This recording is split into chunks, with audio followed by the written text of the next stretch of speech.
everyone. This is God in the Center with Matthew. Today we're going to be doing a story on David and Goliath. We sometimes have Goliaths pop up in our life, and we have to trust in God to help us with that. So I'm going to be doing some reading out of 1 Samuel chapter 17. Now the Philistines gathered their armies together to battle, and were gathered at Socoh, which belongs to Judah. They encamped between Socoh and Azrael in Ephes Dammim. And Saul and the men of Israel were gathered to the Philistines. The Philistines stood on the mountain on one side, Israel stood on the mountain on the other side, and in the valley between them. And a champion went out from the camp of the Philistines named Goliath from Gath, whose height was about 6 cubits in span. He had a bronze helmet on his head, and he was armed with a coat of mail, and his weight of the coat was 5,000 shekels of bronze. He had a bronze armor on his legs and a bronze javelin between his shoulders. Now the staff of the spear was like a weaver's beam, and his iron shepherd weighed 600 shekels, and the shield bearer went before him. Then he stood and cried out to the armies of Israel and said to them, "Why have you come out to the line for battle? Am I not a Philistine, and you the servants of Saul? Choose a man for yourself, and let him come down to me. If he is able to fight with me and kill me, then we will be your servants. But if I prevail against him and kill him, then you shall be servants and serve us." So Goliath is this mammoth guy. I don't really know how big he is. Evidently he was so big that everybody was scared of him, because you're going to see nobody want to go fight this guy. So he must have been some just mammoth guy. You know, they say he was like 10 foot tall or something. Is what was different stories I've heard, so I don't really know. Could you imagine somebody that's 10 foot tall? Just imagine the biggest professional wrestler that you've ever seen. This guy's bigger than that probably. You know, like imagine Andre the Giant. Imagine adding a few feet to him and just swelled up muscles. And you got to go fight this guy. You know, I don't know why a bunch of them didn't go attack. I don't really, you know, it's just all with what's going on here. I'm going to keep reading. Chapter 10. And the Philistines said, I defy the army of Israel. This day give me a man that we may fight together. Then Saul and all Israel heard these words from the Philistine. They were dismayed and greatly afraid. Saul was the king. He was afraid. He didn't want to even send none of his guys up there. This guy was that terrifying. Now David, the son of the Abarite of Bethlehem, Judah, whose name was Jesse, and who had 8 sons. And the man was old, advanced in years in the days of Saul. The 3 oldest sons, Jesse, had gone to follow Saul to the battle. The name of his 3 sons who went to the battle were Eliab, the firstborn, next to him Abinadab, and the third Shemelah. David was the youngest of the 3. Oldest followed Saul. But David occasionally went and returned from Saul to feed his father's sheep at Bethlehem. And the Philistine drew near and presented himself 40 days, morning and evening. Then Jesse said to his son David, "Now take your brothers and Eliab of this dry grain and these 10 loaves, and run your brothers to the camp, and carry these 10 cheeses to the captain of their 1,000, and see how your brothers fare, and bring back news of them." Now Saul and they and all men of Israel were in the valley of Elah, fighting with the Philistines. So David's not even old enough to be in this battle. David was just carrying food. He tends his father's sheep and stuff. His father gave him some food to go take to him. He was just supposed to go take them the food and come back home and tell his dad if his boys were still alive. Really, that's what he was checking on, see if his sons was even still alive, because this is a war going on. There's a war going on over in Russia right now. So it's, anyways, I'm going to go to verse 20. So David arose early in the morning, left the sheep with his keeper, and took the things and went as Jesse had commanded him. And he came to the camp of the army of who's going to fight, and shouting for the battle. For Israel and the Philistines had drawn up into battle array, army against army. And David left his supplies in the hands of the supply keeper, ran to the army, and came and greeted his brothers. Then as he talked to them, there was the champion, the Philistine of Gath, Goliath by name, coming up from the armies of the Philistines, and he spoke according to the same words. So David heard them, and all the men of the Israel, when they saw the man, fled from him, and were dreadfully afraid. So the men of Israel said, "Have you seen this man who come up? Surely he has come up to defy Israel. And it shall be that the man who kills him, the king will enrich with great riches, will give him his daughter, and give him his father's house exemption from tax of Israel." So Saul has done told these guys that they pretty much get to be they get his daughter, they get the house, and they don't have to pay tax no more. They're pretty much taken care of as long as they kill this guy. And they don't even want to team up. Everybody, they said the whole thing ran away. So you had a whole army that was scared to even go. You would think a bunch of them would bum rush, and they was scared to even do that, is what it's looking like to me. This guy must have been just terrified. I said they was terrified. These are not just like regular little guys. This is the army of Israel. They are scared to death of this one guy. He's going up there by himself. He's so confident that he just walks up there by himself. He ain't got his little buddies with him. So he must have been like an enormous monster. And in life we come across things that seems insurmountable at times. With drug addiction, alcoholism, it seems like it's never gonna, you can't beat it, but stuff can be beat. There's diseases that can be beat. There's all kind of things that can beat, Sometimes it gets beat in a different way than what we expected. People end up having to get divorces and stuff. So everybody's life can be something a little different. I'm gonna read verse 26 now. Then David spoke to the men who stood by him, saying, "What shall be done? For the man who kills the Philistine and takes away the reproach from Israel, for whom is this uncircumcised Philistine, that he should defy the armies of the living God?" And the people answered him in this manner, saying, "So shall it be done for the man who kills him." Now Eliab, his oldest brother, heard when he spoke to the men. Eliab's anger was aroused against David. He said, "Why do you come down here? And with whom have you left those few sheep in the wilderness?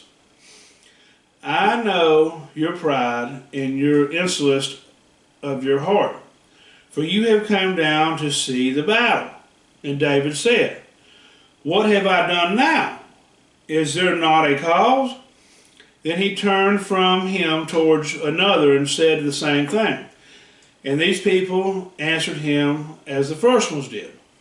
Now then the words of David spoke were heard.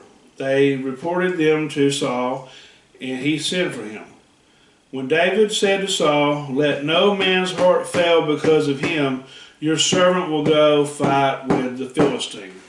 So this little bitty kid, they say he's like 13 or 14 or something. he's going to go up against the biggest man, I guess, like, you know, right now, anywhere. So you're looking at like an Andre the Giant sized man, bigger than that, and this little kid.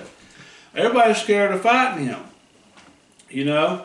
David's not, though. David trusts God. Sometimes we have to trust God. Like, I was going through some stuff, let's say it's been going on for about a couple months now. I've been going through some really serious stuff. I've been praying to God, though, and I've been trusting God and stuff, and then guess what? That situation, it seemed like it was just closing in and so insurmountable, like I couldn't fix the problem. I knew that I couldn't fix it. I knew for a fact I couldn't. I knew for a fact I had to get down on my knees and pray. So like, by me getting down on my knees and praying, you know, and asking God for help, God's the one who delivered this situation. You know, it seems like it's cleared up. Now, who knows what tomorrow brings? But right now, everything's going smoothly for me in this particular situation. So I just have to trust God. That's what we have to do as Christians: is trust God. That have to pray to Him and talk to Him every day about these situations. Man, you know, life's hard. Life can throw us Goliaths and put in our way all the time. You know, so I'm going to keep reading. I'm going to go to verse 33 now. And Saul said to David, "You are not able to go against the Philistine to fight with him, for you are youth, and he a man of war since his youth." But David said to Saul, "Your servant used to keep his father's sheep, and when a lion or bear came and took a lamb out of the flock, I went after it and struck it.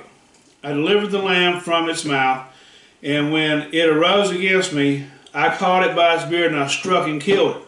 For your servant has killed both lion and bear, and this uncircumcised Philistine will be like one of them, seeing he has defied the armies of the living God." Moreover, David said, "The Lord who delivered me from the paw of the lion and from the paw of the bear, he will deliver me from the hand of the Philistine."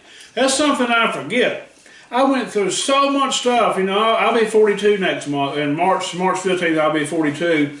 And if I rewind the time and I really go back and think about all the stuff God's delivered me from over the years, God has delivered me from lions and bears. They're not actual lions and bears, but I've been put in some bad situations that I put myself in.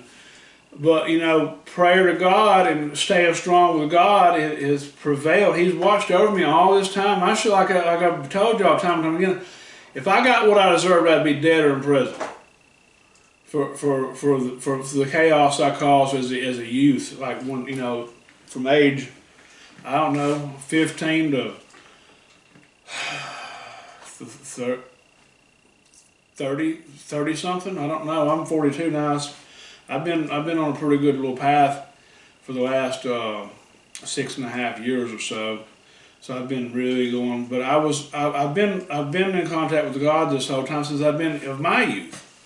I've been you know, praying to God for years, and I gotta go in and out of like doing what I'm supposed to do, or even praying like I'm supposed to be praying.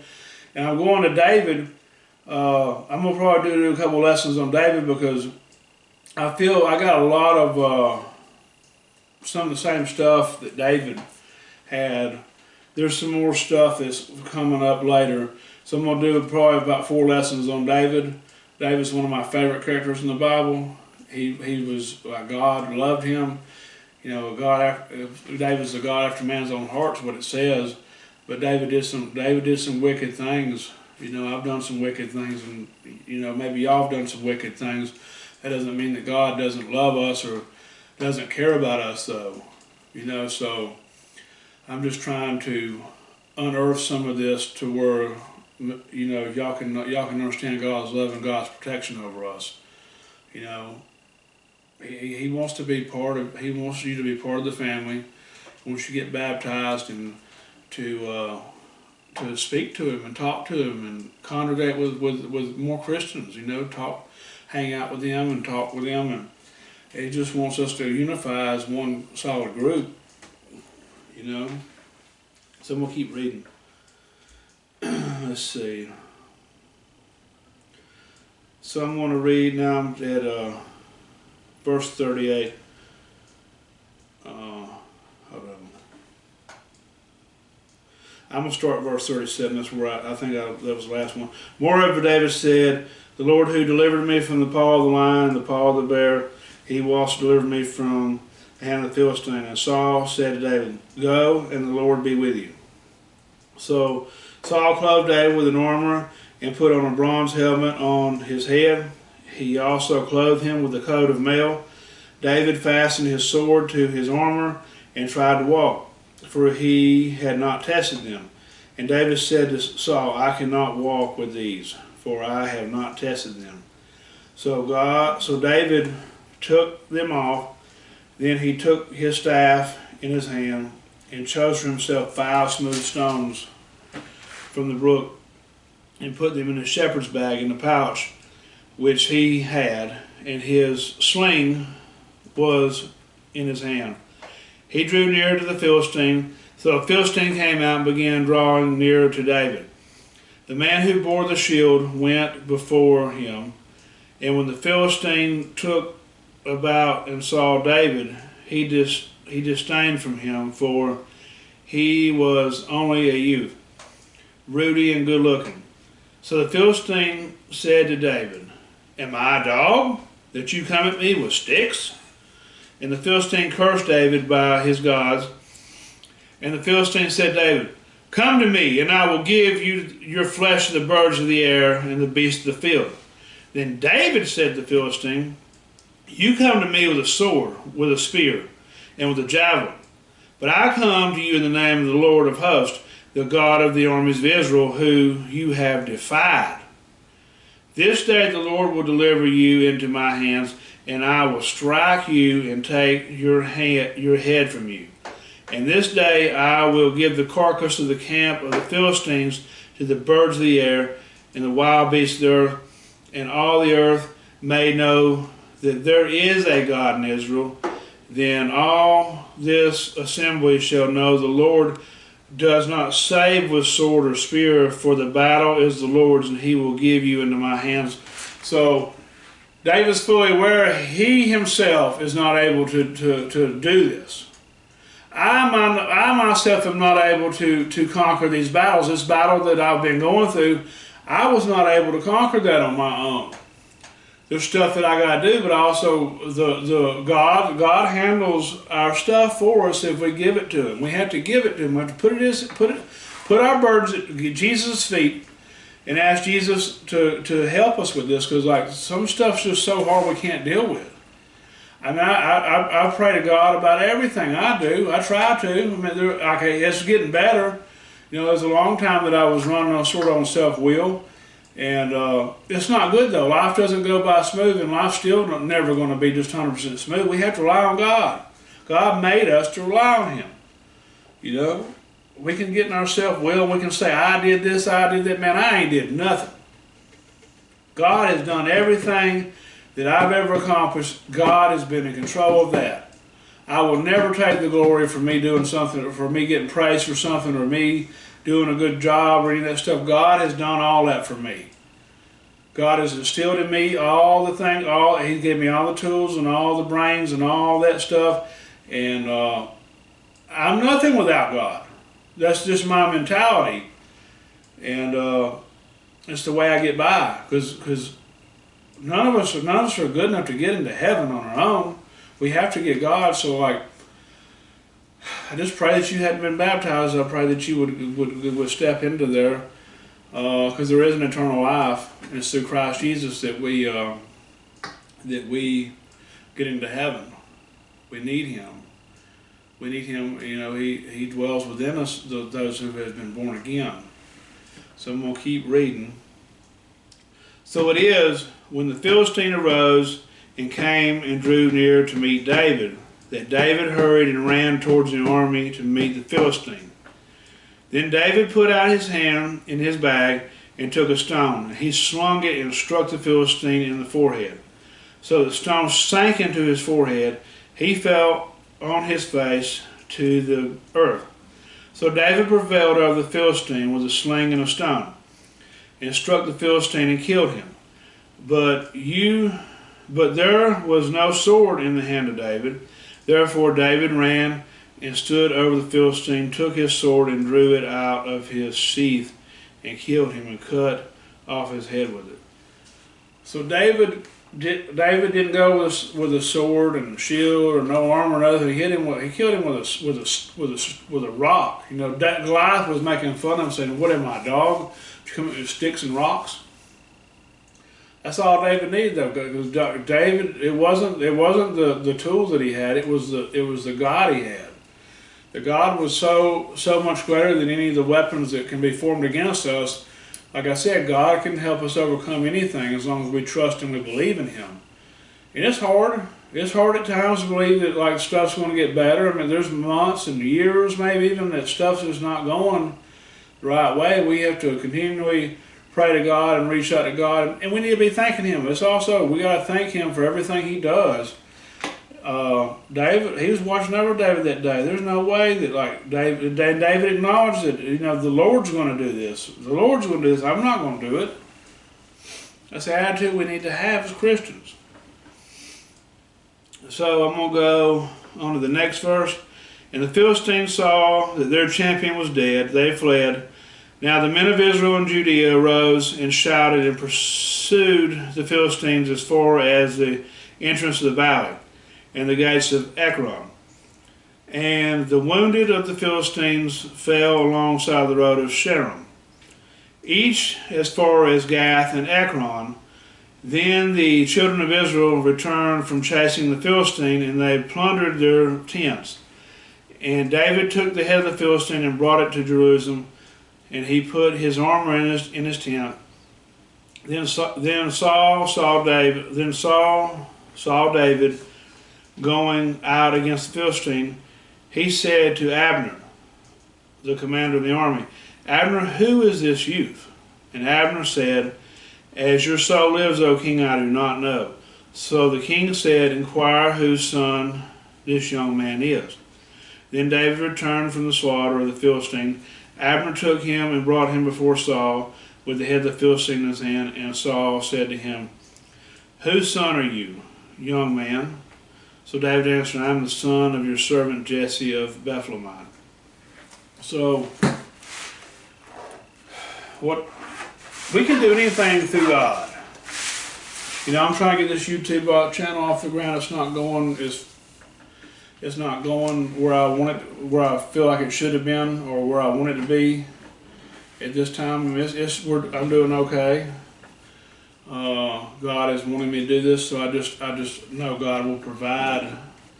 God's going to provide everything in time, in God's time, and I've got to stay strong and believe.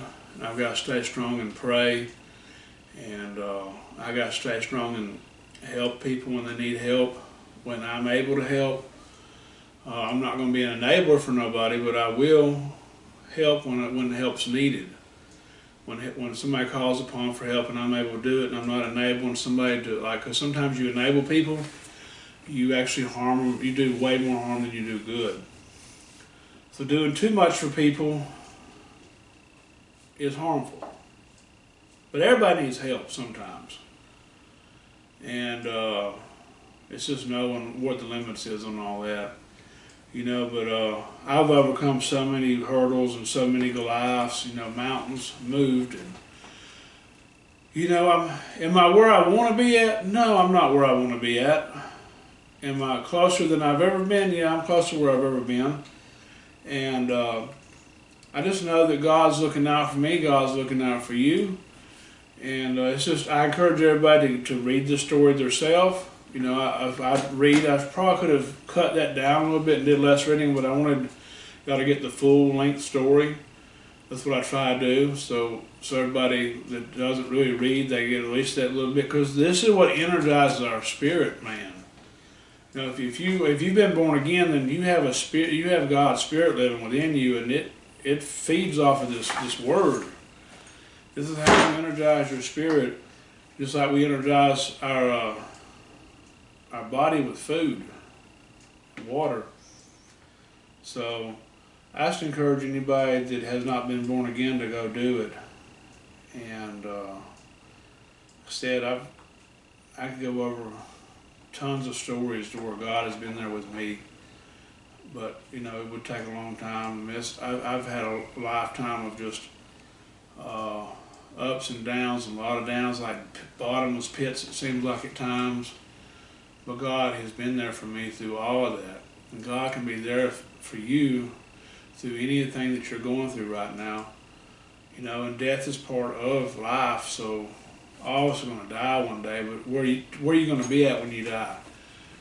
Do you want to go see the devil, or do you want to be with Jesus and with hopefully your family? I don't know who. It ain't up to me who makes the cut, but it is my job to tell people about Jesus and tell people about the truth of the gospel. I just pray that everybody will make the decision to go do the baptism and become one with Christ, and just try to live the best you can. I mean, I truly do try to live my best, and I fail at times. I failed a little bit last week in some of my own personal stuff. You know, I battle with this being lonely, and hopefully, you know, that's the Goliath sitting in front of me right now. Is you know, maybe, you know, it's one day God's going to give me the right woman, and everything will at least be normal or fit in place. And I just that's the Goliath sitting in front of me right now, is trying to get over that hurdle. You know, I'm fixing to be 42 years old, and life's just not where I want it to be, but I trust God. I trust God to where I've got so much other things to be thankful for. I've got a roof over my head. I have a new car. I have two little dogs, not little dogs, two pit bulls that just love me. You know, one of them's been sick. I've been dealing with that, trying to get her better. I don't know how much more time she has, but thank you and God bless.